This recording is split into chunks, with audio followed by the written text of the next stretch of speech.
Hello everyone. One of my students, Agnes, approached me for guidance with an online tailoring business idea. She has been working on the business idea of taking tailoring orders online for about 2 years now. She did a test launch of a business as her MVP in her college itself. Luckily, it was an all-women's college, so she got a decent customer base. The MVP was a success. Still, Agnes was shying away from launching this business formally in her city. I wondered why. When I asked her, this is what she said. Professor, I do want to launch my online tailoring business, but I am stuck in my mind. No one in my family has ever done business, so I keep thinking. I have been making good pocket money just in the MVP stage. I do want my business to grow. How do I set this up? Do I form a company? What type of company? Do I have to register someplace? I have no clue. You are already on the right track. If you want to set up a business, grow it, hire people, and appear professional in your business dealings, you need to have a formal legal business structure. You can also work as an individual, but then you will have problems in hiring people, paying taxes, or even representing your business in a professional setting. There are different business structures like proprietorship, partnership, company, etc. Each business structure is also a legal entity with its own advantages and disadvantages. I'll give you an example to understand this better. Peter, one of my students who was into amateur photography, entered a competition held by a reputed magazine. To his surprise, he won.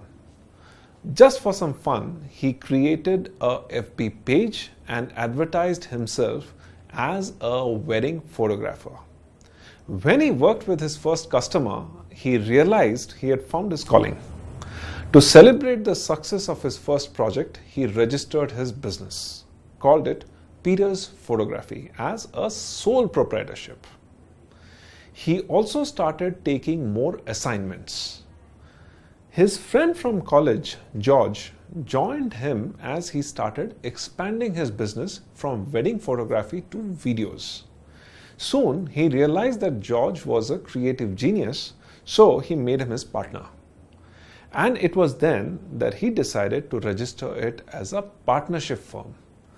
Peter changed the name of the business from Peter's Photography to PG Photography. This example illustrates that your business structure and legal entity can change and grow as you grow. It all depends on your goals and growth plans and what your preference is.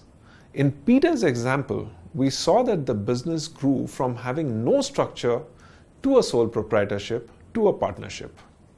Let us understand each one of these terms better. Look at the screen on the table. All these different types of legal entities differ because of ownership, ease of setup, and cost of setup. For example, a sole proprietorship is owned only by one person. The owner and the business are treated as the same legal entity. Ease of setting up is maximum in this.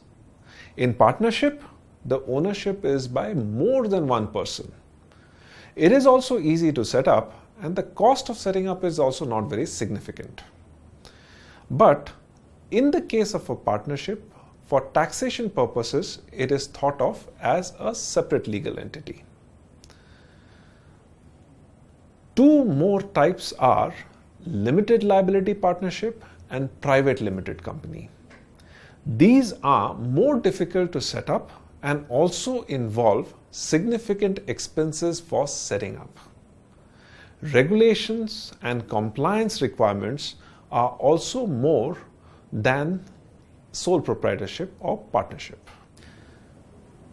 In the case of an LLP, the regulatory requirements, the compliances, the costs are going to be more than in the case of sole proprietorship and partnership. In the case of a private limited company, it is going to be even more than an LLP. There'll be a higher cost of setting up, there'll be a higher cost of compliances, and there will be much more of a structure in the case of a private limited company than the other forms that we have talked about. There are some advantages though. In an LLP and in a private limited company, there is no personal liability for the liabilities of the business. So in case the business owes money, the owners of the business personally will not owe any money. Also, in case of a business that is trying to grow, to expand a lot, LLP is a much better form to use. Of course, private limited company is probably the best form to use if you have desires to grow beyond a certain level, if you want to take on money from other equity investors, and if you want to grow later into a huge company. For more details, refer to the student handout, different legal entities. Going back to our example, with the registration with the tax department, a legal entity, a sole proprietorship called Peters Photography was formed. It has the power to enter into agreements and contracts with individuals, companies, and organizations. This legal entity will have rights and obligations as per the law of the land. So my advice to Agnes and all of you is to make informed choices. Depending on what you want to do and how you want to grow, you can start with a sole proprietorship or a partnership. You can even go for a private limited company if you are clear that you need to scale the business quickly and get investors. There is no one rule that fits all. You should talk to a lawyer before making the choice.